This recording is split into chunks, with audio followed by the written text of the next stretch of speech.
Kanalıma xoş gəlmisiniz. Sizinlə riyazi ipuçları öyrənməyə davam edirik. Gəlin başlayaq. Bugün sizə onluq kəsirlərlə bağlı sadə bir ipucu öyrədəcəm. Gəlin başlayaq.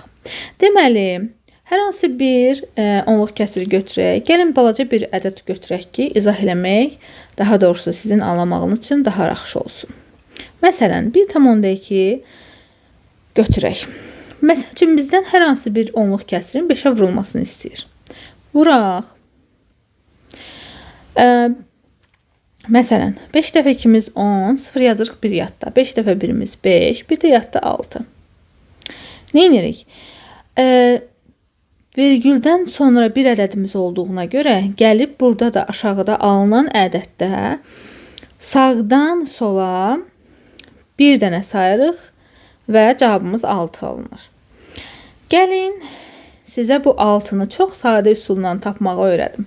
Nə edirik? 1,2 ədədində, daha doğrusu onluq kəsirində vergülü görməyək. Vergülü görmədən 12-ni 2-yə bölək, cavabımız 6 alınsın. Bu qədər sadə və asan. Başqa bir misalda yoxlayaq. Məsələn, 2,8 götürək. Vuraq 5-ə. 5 dəfə 8-imiz 40, 0 yazırıq, 4 yadda. 5 dəfə 2-miz 10, 4 yadda 14. Yenə vergüldən sonra bir ədədimiz olduğuna görə gəlirik aşağıda aldığımız ədəddən sağdan sola bir dənə sayırıq, cavabımız alınır 14. Nə edirik? Yenə 2,8-i vergülü görməzdən gəlib, yəni 28-i 2-yə bölürük, cavabımız 14 alırıq.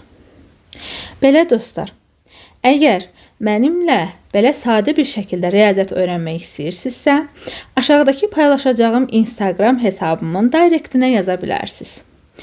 Videomu bəyəndisə bəyənməyi, şərh yazmağı və kanalıma abunə olmağı unutmayın. Hələlik.